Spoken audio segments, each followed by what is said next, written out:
How to access your email account from cPanel Webmail. Webmail allows you to access your email account through an internet browser.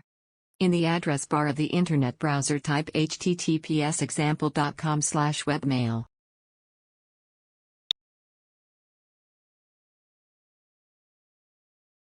Here, example.com is the domain of the email address we want to access and 2096 is port number. Just replace example.com with the domain of the email address and hit Enter button. Now enter the email address and password.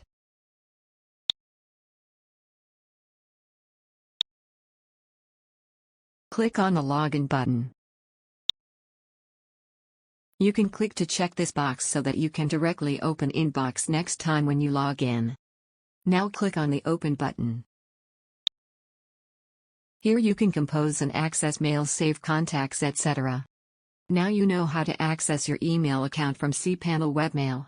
Thank you for watching.